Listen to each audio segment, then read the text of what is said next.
एक सवाल भाई बच्चों का ये होता है कि हम जेई की तैयारी कैसे करें, और क्या मेंस की तैयारी के साथ ही एडवांस्ड की तैयारी करें कि एडवांस्ड की तैयारी बाद में करें, पहले इतना मेंस क्वालिफाई कर लें।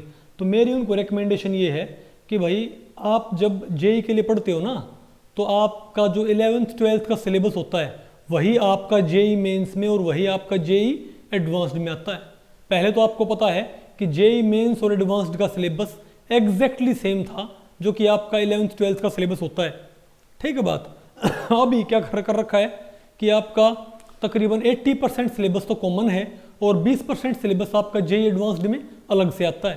तो आप जो 11वीं 12वीं आप जहाँ से भी कर रहे हो, ठीक है, अपने टीचर्स को ये बोलो कि सर हमको आप सिर्फ रट्टाफिकेशन मत करवाओ, चीज़ों को रट्टा मारना मत सिखाओ। ठीक है, आप हमको जो टॉपिक हमें करवाते हो उसके ऊपर जेई मेंस के एडवांस्ड के क्वेश्चन भी सॉल्व करने सिखाओ। ठीक है बात। क्योंकि अगर आपने जेई मेंस और एडवांस के लिए पढ़ना है ना, तो आपने 11वीं 12वीं को ही पढ़ना पड़ेगा, लेकिन समझ के। आमतौर पे बच्चों के दिमाग में होता है कि बोर्ड की पढ़ाई होती है, सिर्फ डेफिनेशन याद कर लो और भाई डेरिवेशन याद कर लो, बोर्ड की पढ़ाई हो गई। यानी घोटा मार लिया तो बोर्ड हो गया और समझ के पढ़ लिया तो कंपटीशन हो गया। अरे भाई आप समझ गए ना, पढ़ लो, उसमें आपका बोर्ड भी हो जाएगा और आपका क्या बोलते हैं जेई मेंस और एडवांस्ड भी हो जाएगा। तो अगर आप सेल्फ स्टडी करना चाहते हो या अपने स्कूल से ही पढ़ना चाहते हो भाई, तो अपने टीचर्स को फोर्स करो कि हर एक चैप्टर के उनके पास जो भी चैप्टर वो पढ़ाएं उनमें हर कॉन्सेप्ट को सीख के आगे बढ़ो। टीचर को ऐसे आगे बढ़ने मत दो। और जब चैप्टर खत्म हो जाए तो उसके ऊपर जितने भी क्वेश्चन ना रखें जेई मेंस में और प्रीवियस में एडवांस्ड में, वो सारे सॉल्व करो। ठीक है। दूसरी बात ये, अगर आपको कोचिंग लेनी है तो कोचिंग भी आप वहाँ पर लो भाई जहाँ पर टीचर्स को उस लेवल पे केमिस्ट्री या फिजिक्स या मैथमेटिक्स आता हो। अगर टीचर्स को खुद नहीं आता तो आपको कैसे सिखाएंगे। ठीक है, कम से कम 2-3 दिन की डेमो ज़रूर लो। ठीक है, क्योंकि आमतौर पे कोचिंग सेंटर क्या करते हैं, 3 दिन पढ़ा के और आपको बोलेंगे फीस लेके आओ, या कई तो पहले ही फीस ले लेते हैं, क्योंकि उनको पता है कि 2 दिन बाद तो बच्चे को पता लग जाएगा कि हमें कुछ नहीं आता और फिर ये अपनी फीस भाई वापस मांग नहीं पाएगा और कहीं भाग भी नहीं पाएगा। तो पहले ही फीस मंगवा लो। ठीक है, तो आप जहाँ भी पढ़ते हो भाई, कोचिंग जहाँ पर लेते हो ना, तो ऐसी जगह कोचिंग लो जहाँ पर आपको 11वीं 12वीं का पढ़ा दें साथ के साथ, और आपको जेई मेंस एडवांस सारे का सारा साथ में पढ़ाएं। जैसे मैं आपको बताऊं, हम जो पढ़ाते हैं, हम भाई जेई मेंस और एडवांस्ड के लिए पढ़ाते हैं। ठीक है, और हम पहले बच्चे को 1 महीने की डेमो देते हैं। आप ये बताओ, 1 महीने की डेमो पूरे इंडिया में कोई भी देता है?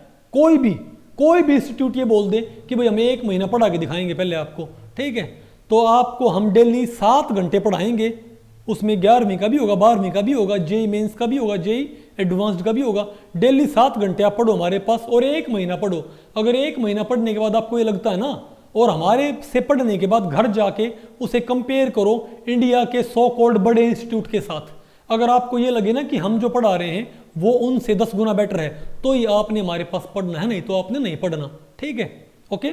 हमारे सारे के सारे टीचर्स भाई PhD क्वालिफाइड है अपने सब्जेक्ट के। ठीक है, और आप हमारे पास पढ़ो और अपना कंपेयर करो। 1 महीना पढ़ने के बाद आपको लगे कि इससे बढ़िया पढ़ाई पूरे हिंदुस्तान में कहीं अवेलेबल नहीं है, तो ये आपने हमारे पास ज्वाइन करना, नहीं तो आपको ज्वाइन करने की कोई भी आवश्यकता नहीं है। तो हमारे पास पढ़ो, कहीं भी पढ़ो भाई, लेकिन पहले डेमो जरूर लो। ठीक है। दूसरे एक सवाल ये भी होता है कि एडवांस पहले पढ़ें कि मेंस पहले पढ़ें। भाई एग्जाम मेंस का पहले होता है, तभी तो आपने मेंस तो पढ़ना ही पड़ेगा। लेकिन कई बच्चे क्या करते हैं कि मेंस के लिए पढ़ लिया, एडवांस का पढ़ा ही नहीं। ठीक है, तो उनका मेंस क्वालिफाई हो गया, तो एडवांस और मेंस के बीच में टाइम काफ़ी कम होता है।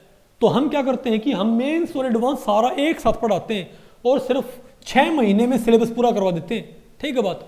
तो पहले 6 महीने में उसका सिलेबस मेंस और एडवांस का पूरा हो गया। ठीक है, अगले 6 महीने में उसका रिपीट बैच हमारा फ्री होता है। ठीक है, तो अगर कोई हमारे पास 1 अप्रैल से पढ़ना शुरू करता है, तो जब उसका जेई एडवांस्ड होगा ना, उससे पहले उसका सिलेबस 2 बार ही हो चुका होगा। 2 बारी फिजिक्स, 2 बारी केमिस्ट्री, 2 बारी मैथमेटिक्स। तो बहुत रेयर चांसेस हैं कि उसको कोई दिक्कत पेश आए। ओके, तो आप जहां भी पढ़ो पहले डेमो जरूर लो भाई, कहीं बाद में नहीं तो आपके पैसे भी जाएंगे और आपका जो वक्त हो वो भी बर्बाद हो जाएगा। Thank you.